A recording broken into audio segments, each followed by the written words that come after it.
un equipo de construcción se apresura a terminar la estación de tren más grande de Europa antes de que se celebre en la ciudad la Copa del Mundo del próximo verano. Para cumplir el plazo, hay que levantar 2 gigantescas torres de acero sobre la nueva estación de cristal en menos de 3 días. Es una hazaña de la ingeniería que nunca se ha intentado antes. ¿Conseguirá este equipo de ingenieros hacer funcionar su atrevido plan? La terminal de trenes de Berlín. En Alemania, una constructora trabaja a destajo para terminar una joya arquitectónica.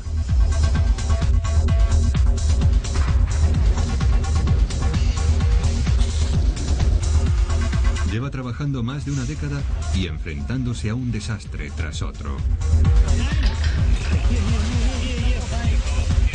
Cuando esté acabada, será la estación de tren más grande de Europa con 7 niveles y una superficie gigantesca de 180.000 metros cuadrados.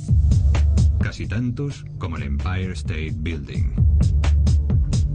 Y lo que es aún más asombroso, 2 edificios de oficinas de 14 plantas escoltarán la estación y estarán unidos por un puente de 4 pisos de altura suspendido sobre el tejado de acero y cristal de la terminal.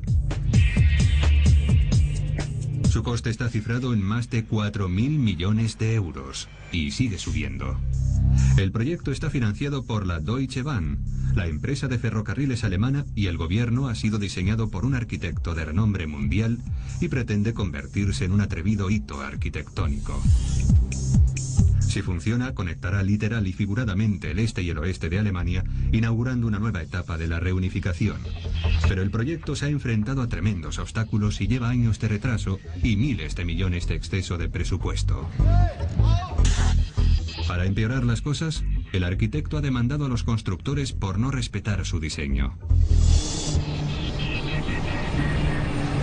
Pero el proyecto pronto recibirá un fuerte empujón. Los constructores están a punto de dar un paso que nadie ha intentado nunca en la historia de la construcción. Intentarán colocar estas 2 enormes mitades en su posición final y formar un puente de acero a 2 metros sobre el tejado de la estación. Es un plan tremendamente arriesgado. Si algo falla y las secciones del puente caen sobre el techo de cristal que hay debajo, el proyecto sufriría daños inimaginables y el coste se elevaría en muchos millones más. ¿Se acabará algún día la nueva estación central de Berlín?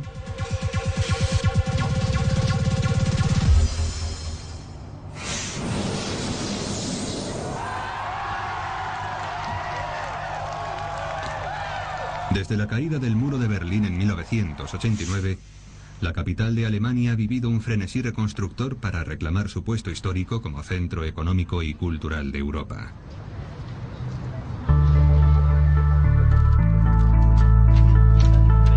¿Y qué mejor forma de fortalecer ese papel, pensaron los urbanistas, que una estación de tren de categoría mundial?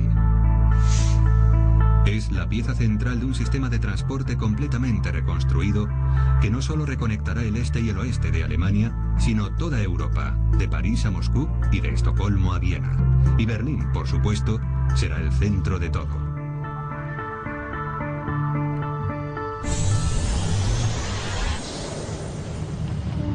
Pero hoy, 5 años después de la fecha de terminación prevista originalmente, el proyecto sigue en obras.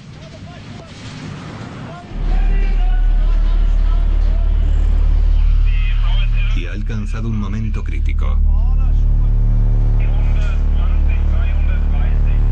En las calles comienza a agolparse la multitud. Han venido a contemplar un acontecimiento sin igual. Un hito en la historia de la ingeniería civil. Y el destino de todo el proyecto depende de este paso.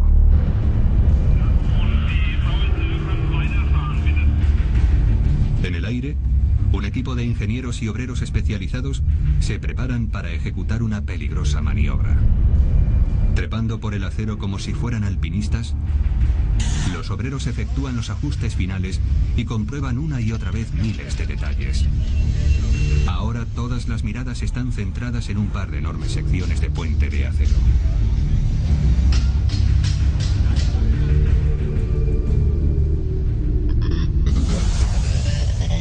Cuando estén acabadas, formarán un puente de 4 pisos de alto suspendido sobre el techo de la estación. El puente conectará ambos lados del edificio de oficinas y contendrá a su vez miles de metros cuadrados de superficie para oficinas. Como la prioridad era que la estación funcionase lo antes posible, las torres de oficinas gemelas tuvieron que construirse después de que los trenes empezasen a recorrer la casi terminada estación. La idea original era construir el puente de la forma habitual, comenzando por un extremo y alargándolo horizontalmente hasta alcanzar el otro. Pero los ingenieros se dieron cuenta de que era demasiado peligroso construirlo así. Las autoridades en materia de seguridad no podían dormir por las noches pensando en las enormes grúas que desplegarían grandes secciones de acero sobre el frágil techo de cristal de una estación atestada con miles de viajeros. Se verían obligados a clausurar la estación durante 6 semanas hasta que se acabase el puente. Y eso paralizaría el sistema de transportes de Berlín. De modo que a los ingenieros se les ocurrió una solución ingeniosa. Construirían el puente en 2 mitades y cada mitad se levantaría de pie en lugar de tumbada. Ahora las 2 mitades ya están listas para colocarse tumbadas en su sitio mediante cables. La técnica de tumbar estructuras nunca se ha empleado anteriormente en un entorno urbano. Pero ahora ya no hay vuelta atrás. Hoy a las 10 de la noche se interrumpirá el servicio de trenes en la estación, pero solo durante el fin de semana. Se dispondrá de apenas 54 horas para arriar el puente y anclar sus secciones.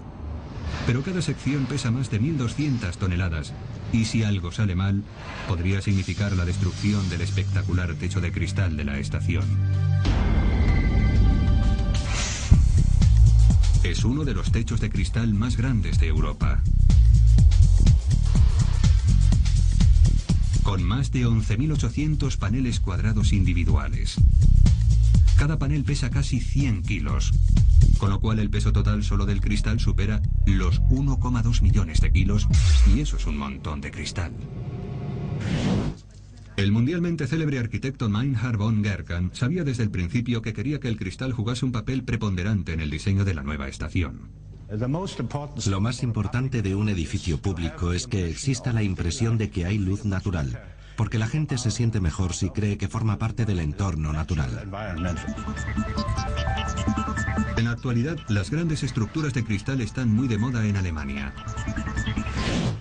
Cuando el Parlamento alemán, el Reichstag, se reconstruyó en 1995, el gobierno insistió en instalar una cúpula de cristal en lo alto que reflejase la transparencia de la nueva Alemania.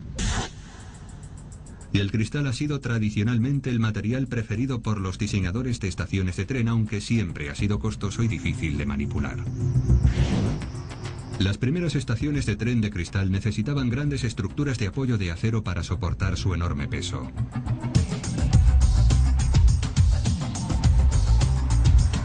Y como resultado apenas entraba luz natural, a pesar del cristal.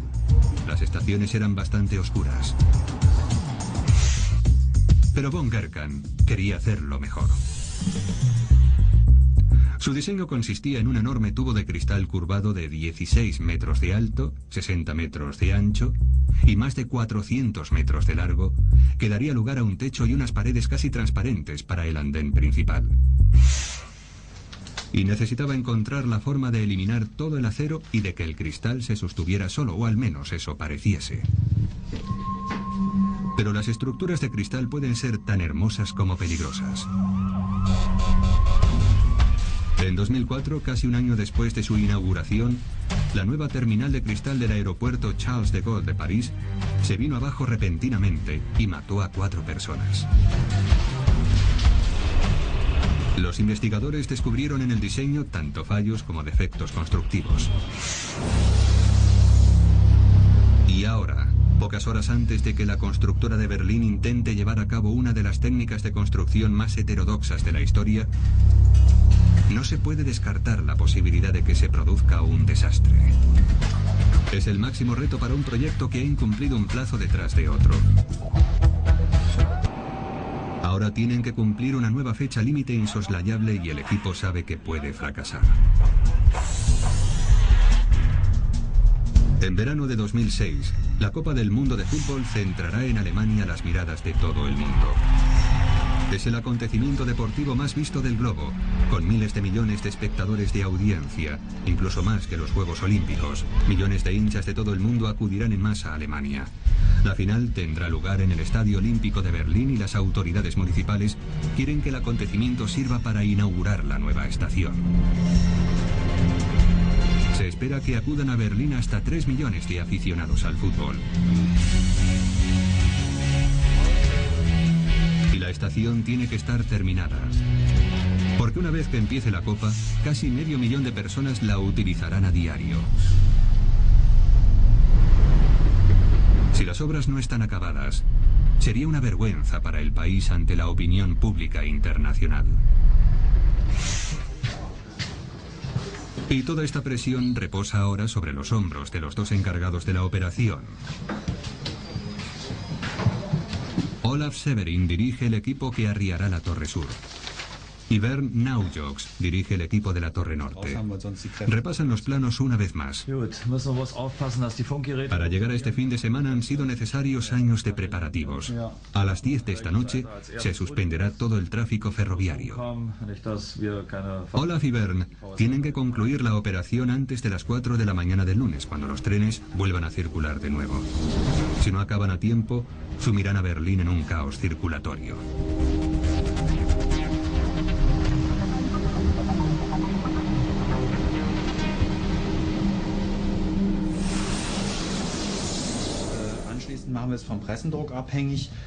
Entre ahora y el lunes, ninguno de los dos tendrá tiempo para dormir. Sobre el papel, el plan parece sencillo. Ahora cada sección del puente está puesta de pie. Ambas torres están provistas de 12 enormes gatos hidráulicos, 4 arriba y 8 abajo.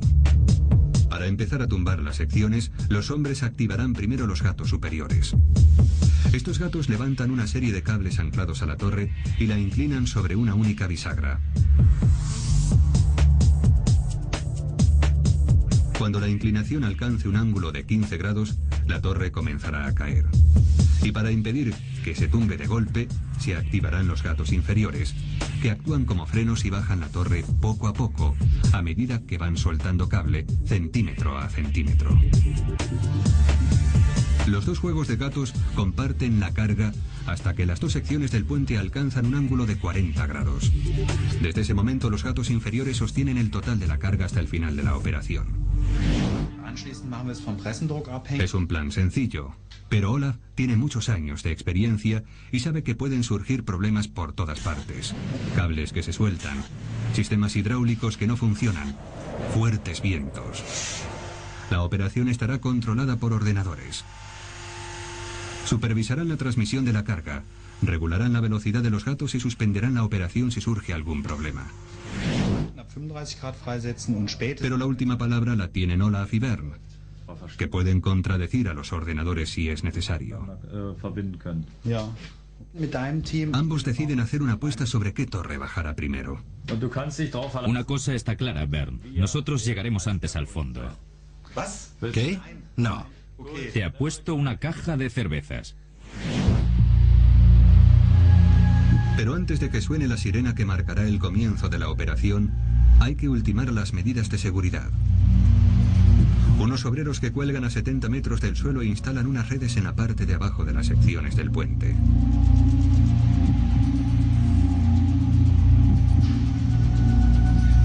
Su objetivo es proteger los 12.000 paneles de cristal del techo de la estación por si se desprende algo de una de las secciones durante el arriado.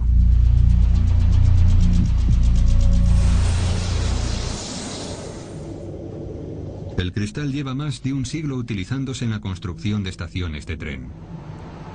Pero los primeros arquitectos se veían limitados por el coste y la fragilidad del cristal. Así que trataban de limitar la cantidad y tamaño de los paneles que empleaban. Pero el diseño del arquitecto Meinhard von Gerkan para la estación de Berlín consta de casi 12.000 paneles de más de 1 metro cuadrado cada uno. Para obtener semejante cantidad, los constructores tuvieron que acudir a la fábrica de cristal especializado Guardian en las afueras de Berlín.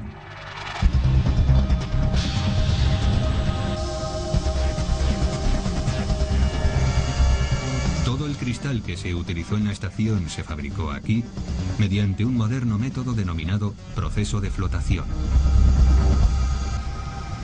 El cristal de alta calidad contemporáneo se obtiene con una mezcla de materias primas que incluyen silicio, sodios y cal.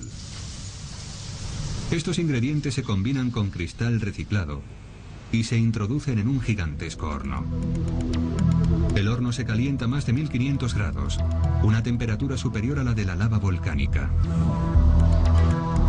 Está tan caliente que los obreros solo pueden vigilarlo a través de unas ventanillas diminutas, vestidos con ropa resistente al calor y gafas.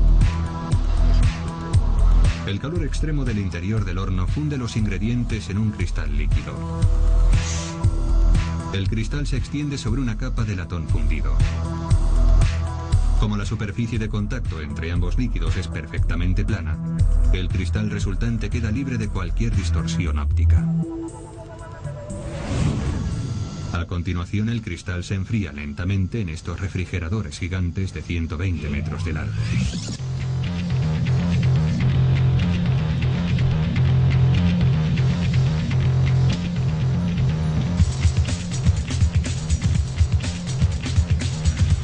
En teoría, esta fábrica podría producir láminas de cristal de más de 1 kilómetro de largas.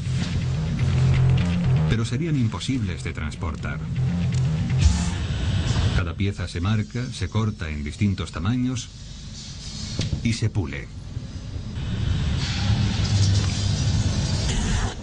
Pero los paneles que von Gerkan necesitaba para la estación no solo tenían que ser grandes, sino también especialmente resistentes, capaces de soportar el mal tiempo y las vibraciones constantes de los trenes. Así que el cristal para la estación recibe un tratamiento que lo hace el doble de resistente que el cristal normal para ventanas. Como paso final, se fusiona con el cristal un material que absorbe los rayos ultravioleta, que impedirá que la estación se convierta en el invernadero más grande del mundo.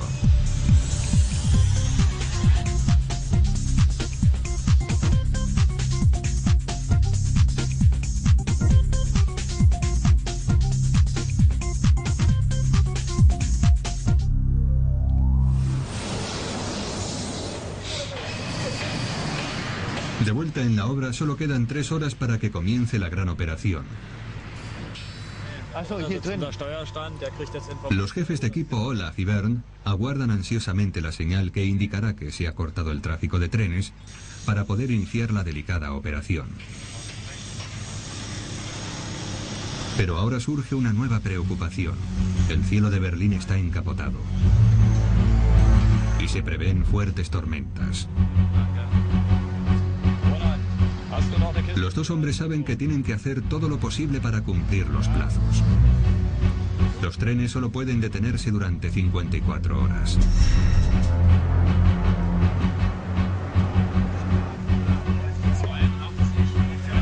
Pero no pueden permitir que sus hombres corran riesgos innecesarios.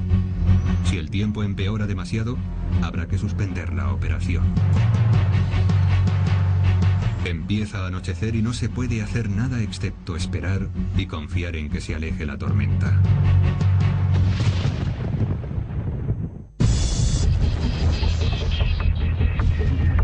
Son las 10 de la noche en las obras de la gran estación central de Berlín y los relámpagos no cesan de iluminar el cielo.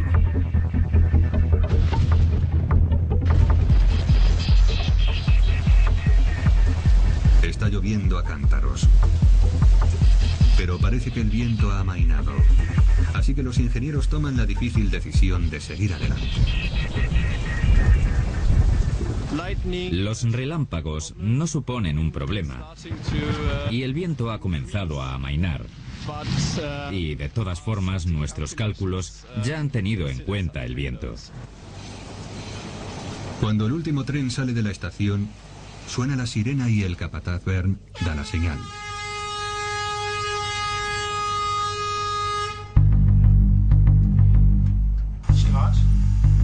Su equipo de la Torre Norte se pone en marcha.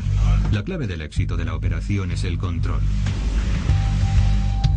Los ordenadores, gatos y cables tienen que mantener un control constante y completo sobre el enorme peso de las secciones del puente durante toda la operación.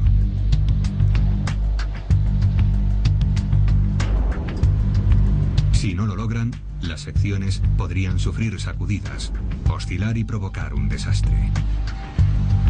Por supuesto, la mayor parte del trabajo lo ejecuta la fuerza de gravedad.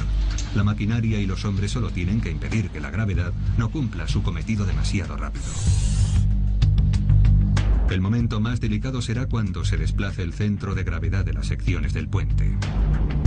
En ese momento, los 12 gatos y casi 400 cables se verán presionados hasta el límite al arriar cuidadosamente sobre la estación las 1.250 toneladas de peso de cada sección del puente. Si el equipo supera el cambio del centro de gravedad con suavidad, el resto del proceso debería ser fácil. Es la primera vez en la historia de la construcción que dos enormes torres se vuelcan intencionadamente sobre tanto cristal.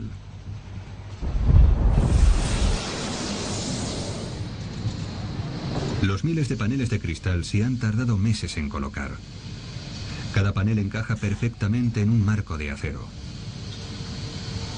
La estructura de marcos de acero interconectados es un elemento crucial del diseño, porque el acero es tan fino que casi parece que el cristal se sostiene solo.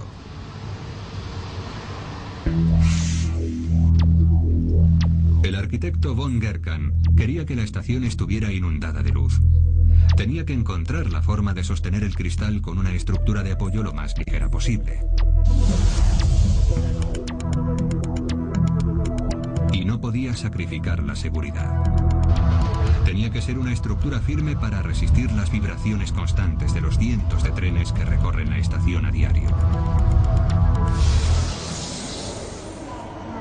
Von Gerkan también quería evitar invadir el interior de la estación con los tradicionales pilares de apoyo.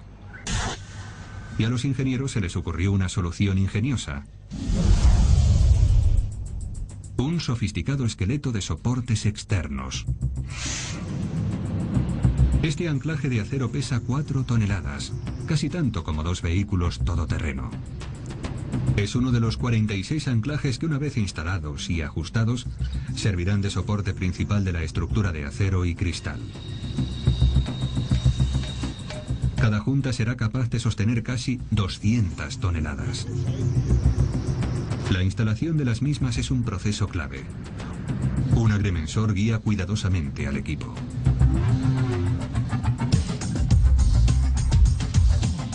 Una vez que el anclaje está seguro, las grúas arrían un extremo de una sección de 11 toneladas de una de las principales vigas de apoyo arqueadas de la sección.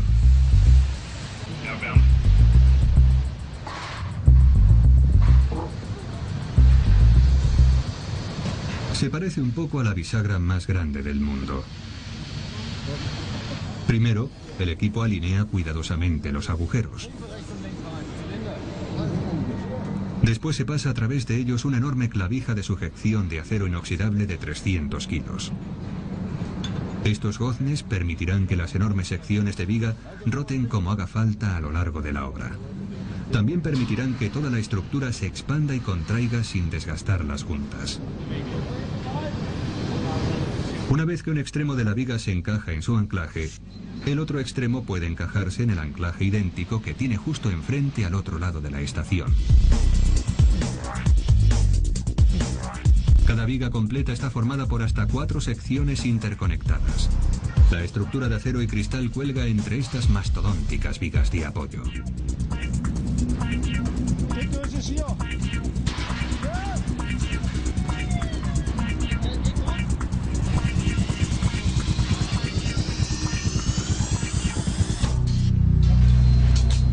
Una vez colocada y soldada la última viga de los arcos de soporte de acero, es hora de instalar el cristal.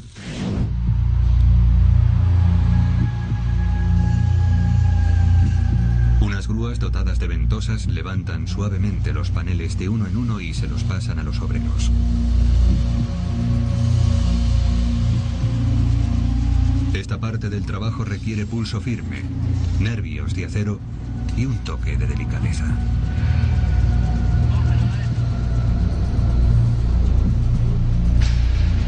Los obreros trabajan a 16 metros de altura sobre las vías y tienen que estirarse para alcanzar los paneles. Luego se vuelven a estirar colgando sobre los huecos de acero sin panel.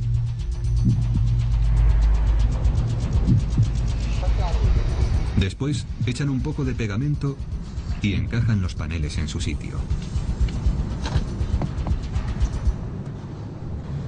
Un equipo ha trabajado día y noche durante 4 meses para colocar los paneles. Y todavía les falta una sección de 9 metros cuadrados. Y aunque han disfrutado con su trabajo, no les gustaría tener que repetirlo. Y eso es lo que tendrían que hacer si al techo de cristal le cayese encima una sección de puente.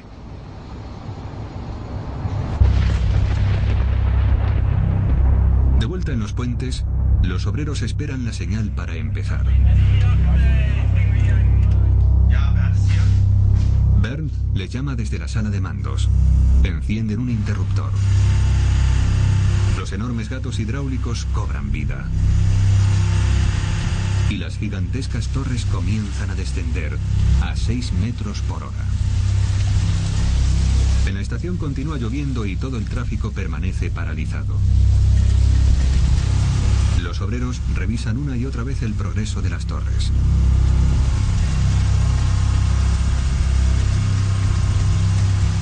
Como el movimiento es tan lento que resulta casi imperceptible, una simple regla y un nivel de burbuja son los únicos que testimonian que las enormes secciones se están moviendo de verdad.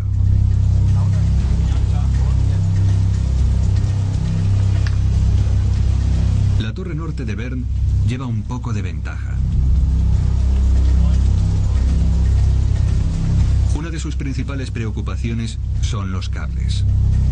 Si un cable se dobla o se atasca por alguna razón mientras pasa por los gatos, podría provocar un tirón y una sacudida.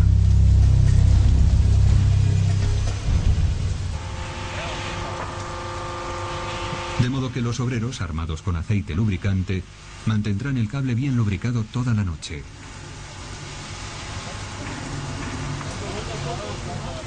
El arriesgado plan parece funcionar. Entonces, de repente, menos de 2 horas después de que comience la operación, surge un problema en la torre norte. La señal electrónica que proviene de uno de los gatos deja de funcionar repentinamente. Al interrumpirse la señal, salta el sistema de emergencia. El descenso de la torre norte se detiene automáticamente. Es una carrera contrarreloj y contra el clima. Hace 3 horas el descenso de una de las secciones se detuvo en seco cuando se interrumpió la comunicación entre uno de los gatos y la sala de control.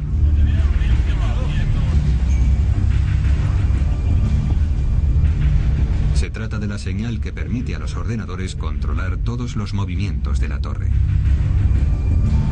Los técnicos creen que las fuertes lluvias han cortado la línea. Podría tardar horas en arreglarse. De vuelta en la oficina, el jefe del equipo, Bernd Nujok, toma una decisión atrevida. Con todo lo que está en juego y el reloj en marcha, no pueden permitirse esperar. Ordena a su equipo que ponga en marcha los gatos de nuevo.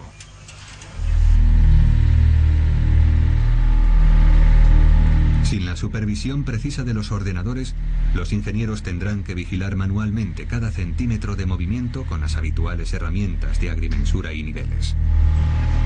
Es una tarea más para un equipo ya sobrecargado. El más pequeño error de cálculo podría provocar una catástrofe. Pero es un riesgo que Bernd ha de asumir. No es más que otra crisis en un proyecto que ha estado plagado de obstáculos. Uno de los primeros problemas desde el principio fue su localización. A la mayoría de la gente estas imágenes le recordarán a Venecia.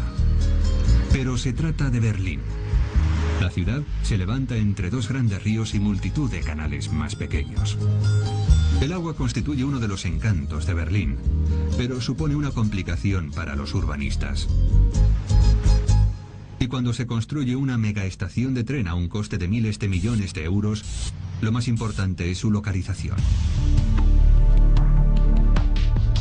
El lugar elegido para la nueva estación fue una vez el emplazamiento de una estación majestuosa, la Lehrter Bahnhof.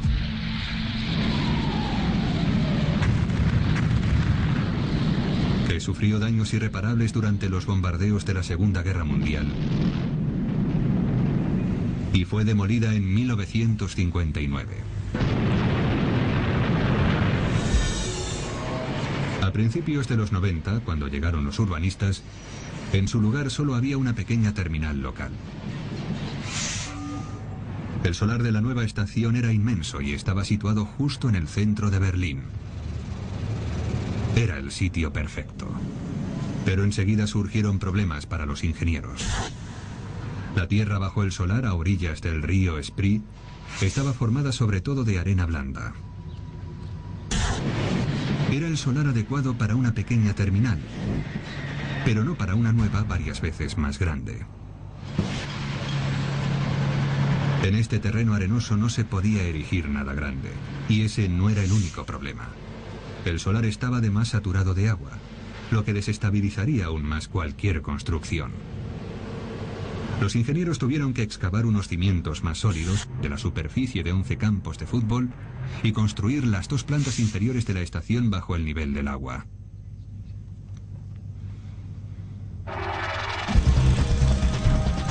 En 1996 comenzaron las obras de los cimientos de casi 90.000 metros cuadrados y de las 2 plantas inferiores.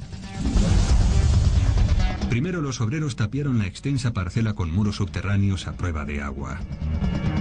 Era una pared de hormigón de 1,5 metros de grosor a 2,5 metros de profundidad bajo la superficie. Después unas excavadoras extrajeron la tierra del interior del recinto vallado. A medida que retiraban la tierra, el solar se inundaba. Cuando se alcanzó una profundidad de 20 metros, se virtió una capa de hormigón de 1,5 metros de espesor debajo del agua.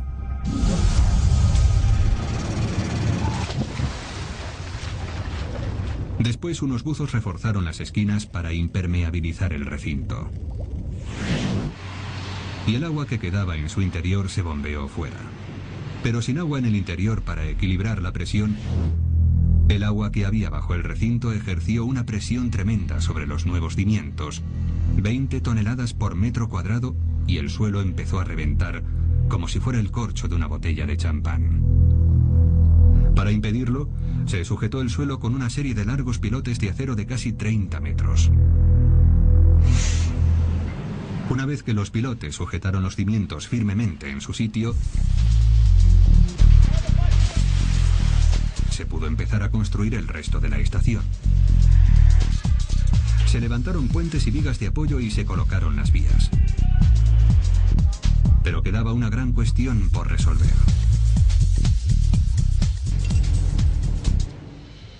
¿Podría soportar el tráfico ferroviario? Los ingenieros tenían que asegurarse de que su estación, con cúpula de cristal, que se asentaba sobre un lecho de agua y arena, pudiera resistir las vibraciones constantes de los trenes.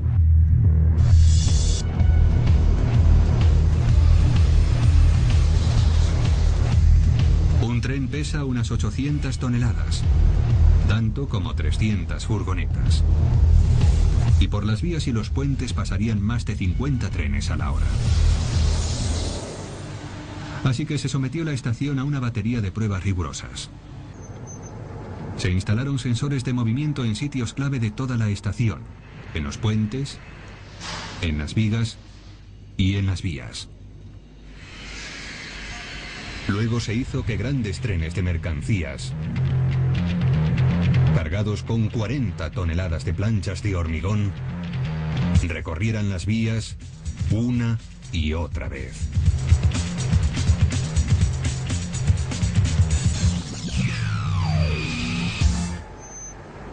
Se tomaron mediciones en todos los puntos y se introdujeron en un ordenador.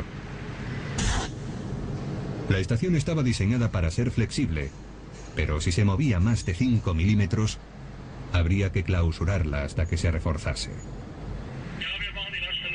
Cuando se analizaron los últimos datos, quedó demostrada la resistencia de la estación y se abrió al tráfico. En julio de 2002, todos los medios de comunicación acudieron a presenciar la salida del primer tren.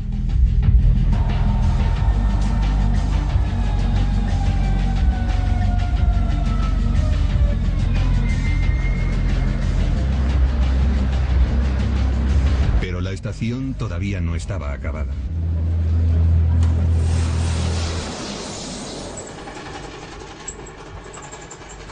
Y hoy la presión para acabarla recae sobre los hombros del capataz Bernd Naujoks. Desde que tomó la arriesgada decisión de reiniciar el descenso de la Torre Norte sin datos de los gatos para el ordenador, su sección de puente continúa inclinándose lentamente hacia abajo, a razón de 6 metros por hora. La gran apuesta de Bernd parece estar saliendo bien, y él confía en que siga así. Ha sido una noche larga e insomne para los obreros que intentan tumbar las 2 torres de la estación central de Berlín. Y ahora nadie está durmiendo.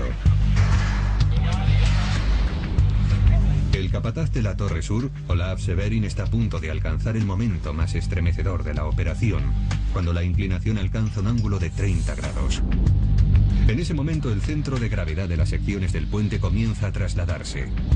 Poco a poco la carga de los 1,3 millones de kilos de peso de la torre se transfiere de los gatos superiores a los gatos y cables inferiores. Los gatos tienen que mantener una tensión idéntica a ambos lados de la torre. Hay que mantener ese equilibrio hasta que la inclinación de la torre alcanza los 40 grados y los gatos superiores cesan de intervenir en la operación.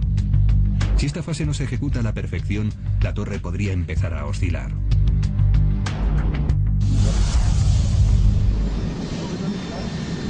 Cuando la Torre Sur alcance el ángulo crítico, un equipo de agrimensores comienza a computar los datos más importantes de su vida.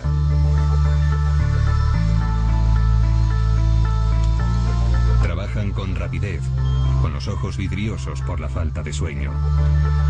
Cotejan los cálculos previstos con las mediciones reales y tras revisarlo todo, parece que todos los ángulos de la torre se encuentran dentro de un radio aceptable.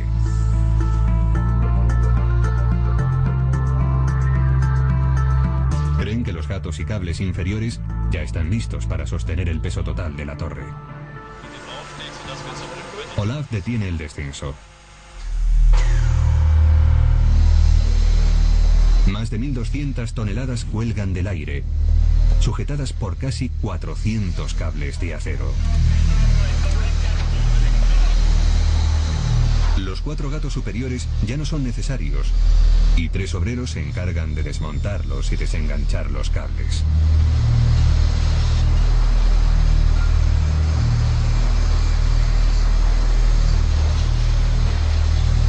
Ahora solo quedan los 8 gatos inferiores para sostener la torre, que pesa tanto como 6 aviones Jumbo. Será la orden de comenzar. Las bombas chirrían, los gatos crujen y 250 cables de acero se tensan al máximo por el enorme peso. Los agrimensores y los ingenieros vigilan de cerca.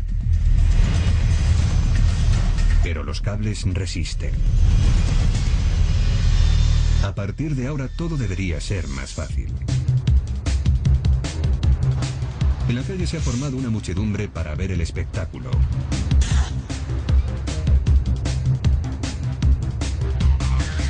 Este hombre piensa que lo están haciendo todo mal.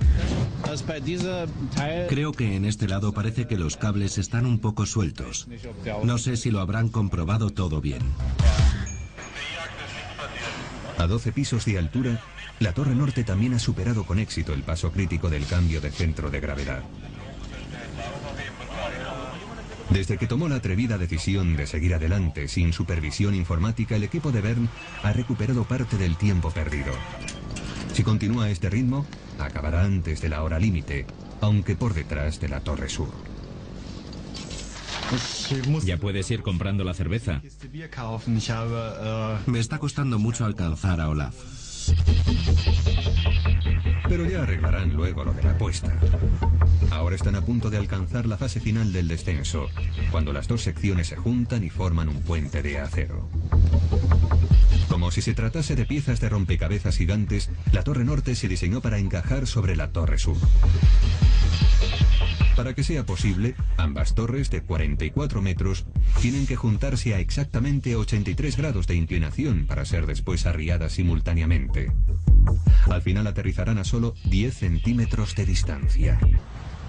Ya están listas las dos para la fase final. Como han perdido un tiempo precioso, los dos equipos reemprenden de inmediato el trabajo. Bernd trepa por unas vigas inacabadas que sobresalen 40 metros de su torre. Desde esta precaria posición puede coordinar los movimientos entre ambas torres. Cuando da la señal, las torres reinician el descenso de 5 en 5 milímetros. Un poco más arriba. Un poco más a un lado. Un poco más abajo. Bernd comprueba si están niveladas. Y voilà, el descenso ya está completado. Tal y como se había previsto, el hueco entre ambas secciones es de solo 10 centímetros. Para unirlas se emplean dos bombas hidráulicas, con una fuerza de 100 toneladas cada una, que juntan ambas mitades y forman un puente que unifica el norte y el sur. Pero ahora no es el momento de admirar la habilidad de los ingenieros. Todavía queda mucho por hacer antes de que los trenes de Berlín puedan volver a circular por la estación.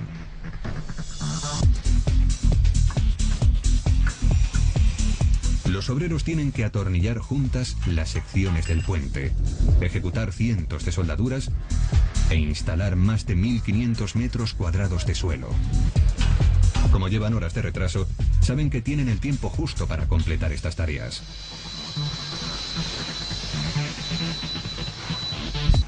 Una vez terminada la operación de arriado, los capataces por fin pueden relajarse un momento.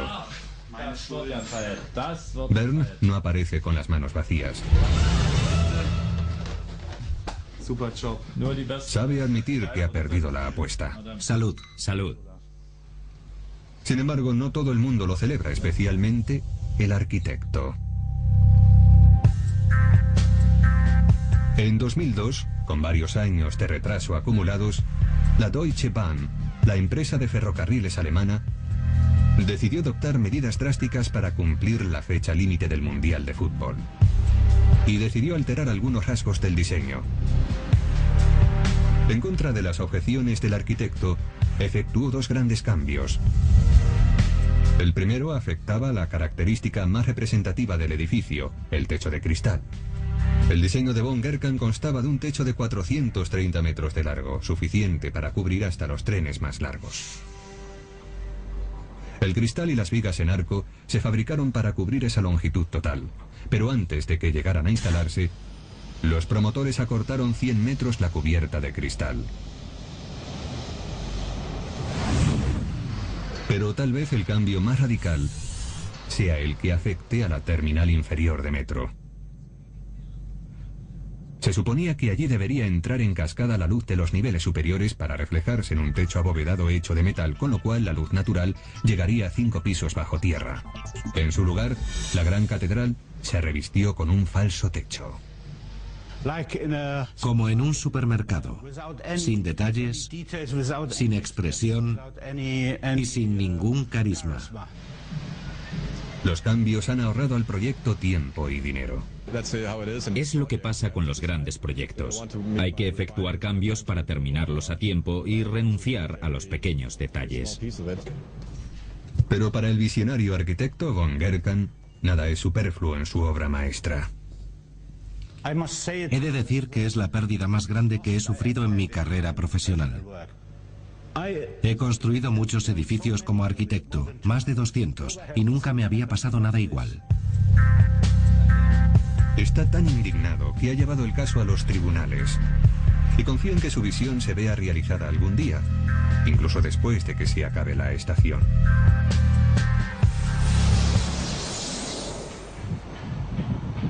De vuelta en la obra, las chispas de los soldadores del puente saltan sobre la cubierta de cristal.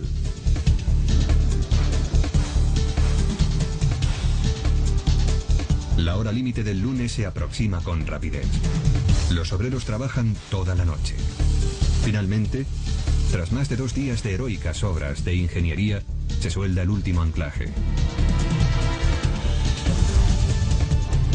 Y una vez más, los trenes vuelven a circular por la estación.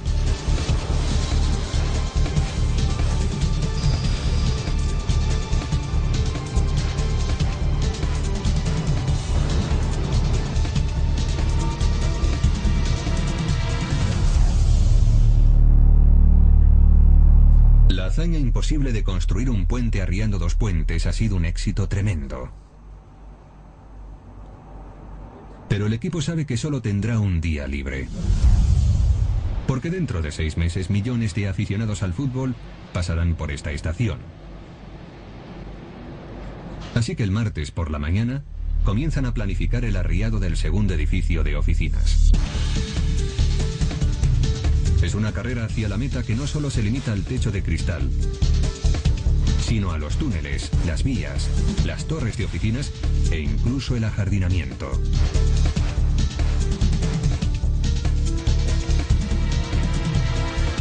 Si tienen éxito, esta estación se convertirá en la más grande de Europa y convertirá a Berlín en el moderno centro del continente.